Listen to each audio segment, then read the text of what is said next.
આની પર ટ્રુ કોલરમાં તમે આજે હાલ તપાસ કરી રહ્યો આરઆઈ વોરા છે. તમે જે સ્ક્રીનશોટ જોવો છે એમાં રમણલાલ વોરા છે. હવે એ લોકોને એવું છે કે ભાઈ તમારી સરકાર, રમણભાઈ વોરા તમે ધારાસભ્ય, તમારું સરકાર ન માને. આમાં કંઈ બદનામ કરવાનું તો હું બહુ માનતો નથી, પરંતુ આમ કરીને ત્યાં સોશિયલ મીડિયામાં મારા ત્યાં કેવી રીતે આપણે મોટા થઈએ.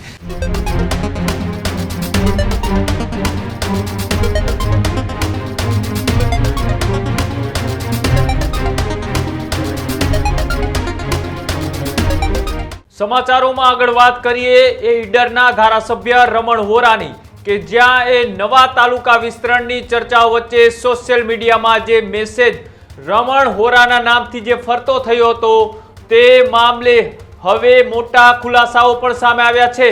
ઈડરના ધારાસભ્યની વિસાવદરવાડી કરવાની જે ચીમકીનો એ મેસેજ એ ગ્રુપમાં વાયરલ થયો હતો. જાદર તાલુકો નહીં બને તો બેઠક બદલી નાખવાની પણ ધમકી આપવામાં આવી હતી. વોટ્સએપ ગ્રુપમાં રમણલાલ વોરાના નામે જે મેસેજ એ વાયરલ થયો હતો તે મામલે હવે રમણ વોરાએ સમગ્ર ઘટના અંગે એ ખુલાસો કર્યો છે. સાથે જ તેમને ખુલાસો કરતા જ મેં આવો કોઈ મેસેજ કર્યો ન હોવાની વાત એ રમણ વોરાએ સ્વીકારી છે. સાથે જ ભાજપની સરકારથી નેગેટિવ વાત મેં નથી કરી તેવું પણ રમણ વોરાએ નિવેદન આપતા કહ્યું છે. મારા નામે કોઈ બીજા વ્યક્તિએ મેસેજ કર્યો હોવાની વાત એ રમણ વોરાએ કરી છે. એટલે ક્યાંક ને ક્યાંક જે મેસેજ એ વોટ્સઅપની અંદર રમણલાલ વોરાના નામે વાયરલ થઈ રહ્યો હતો, આ મેસેજમાં એવું લખવામાં આવ્યું હતું કે જો જાદર તાલુકો નહીં બને તો વિસાવદરવાડી કરવામાં આવશે અથવા તો બેઠક બદલી નાખવામાં આવશે. આવી ધમકી ભર્યો મેસેજ એ સોશિયલ મીડિયા એટલે કે વોટ્સએપ ગ્રુપની અંદર રમણલાલ વોરાના નામે ફરતો થયો હતો. આમ તો રમણલાલ વોરા એ જમીનમાં કૌભાંડ મામલે તેમનું નામ એ વારંવાર ચર્ચાતું હતું કે તેઓ ખોટા દસ્તાવેજો ઊભા કરી અને પોતે ખાતેદાર થઈ ગયા હોવાની વાત પણ ચર્ચામાં આવી હતી. ત્યારબાદ હવે ક્યાંક ને ક્યાંક એ મામલા બાદ હવે બીજી વખત તેમની મુશ્કેલીમાં વધારો જોવા મળી રહ્યો છે. જે વોટ્સઅપની અંદર રમણલાલ વોરાના નામનો એ મેસેજ ધમકી ભર્યો વાયરલ થયો હતો એ મામલે આજે તેમને ખુલાસો પણ કર્યો છે. ખુલાસો કરતાની સાથે તેમને કહ્યું છે કે મેં આવો કોઈ પણ મેસેજ એ સોશિયલ મીડિયા ગ્રુપની અંદર કર્યો નથી. હું ભારતીય જનતા પાર્ટી સાથે વર્ષોથી જોડાયેલો છું. સાથે જ મેં ભારતીય જનતા પાર્ટીને એ ખરાબ લાગે અથવા તો પાર્ટીને નુકસાન થાય એવું કૃત્ય ક્યારેય પણ નથી કર્યું. ઠીક છે, આ વાત રમણલાલ વોરા અત્યારે નિવેદનમાં કર્યા છે, પણ ભારતીય જનતા પાર્ટીના ચાલુ ધારાસભ્ય હોવા છતાં તેમને ખોટા દસ્તાવેજો ઊભા કરી અને તેઓ એક ખાતેદાર બની ગયા હતા એ પણ લોકોને યાદ છે. પણ અત્યારે જે મેસેજ વાયરલ થઈ રહ્યો છે તેનું નિવેદન આપતા રમણલાલ વોરાએ શું કહ્યું આવો તે પણ સાંભળીએ. જે મને પ્રશ્ન પૂછી રહ્યા છો એ મેં પણ જોયું છે. હું ભારતીય જનતા પાર્ટીનો કાર્યકર્તા છું. 1973થી જનસંઘથી કામ કરું છું. 22 વર્ષ સુધી મેં સંગઠનમાં કામ કર્યું છે.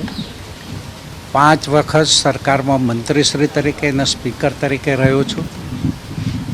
પરંતુ ક્યારેય ગુજરાતના પ્રજાજનોએ, મારા ઈડરના મતદારોએ ક્યારેય નેગેટિવ વાત ભારતીય જનતા પાર્ટીની કે ભારતીય જનતા પાર્ટીની સરકારની નેગેટિવ વાત ક્યારેય કોઈએ આટલા વર્ષોમાં સાંભળી નથી.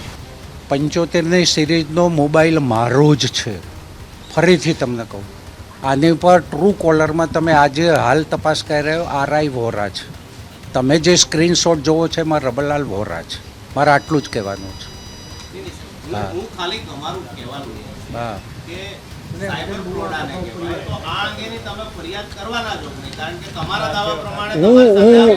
હું આની ફરિયાદ નથી કરવાનો એટલા માટે કે મારો મત વિસ્તાર છે.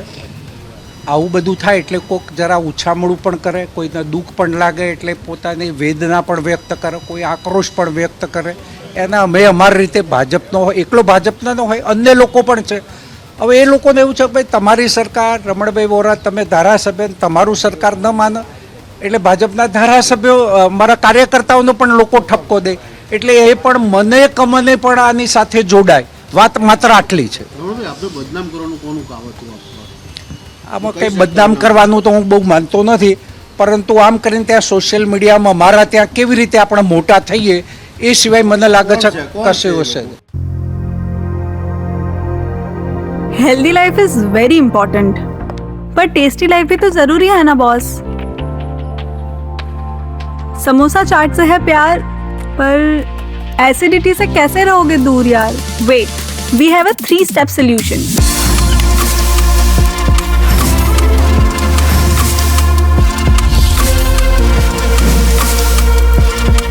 विट्रिशियन ओरल स्ट्रिप, क्योंकि टेस्टी लाइफ भी तो जरूरी है ना बॉस.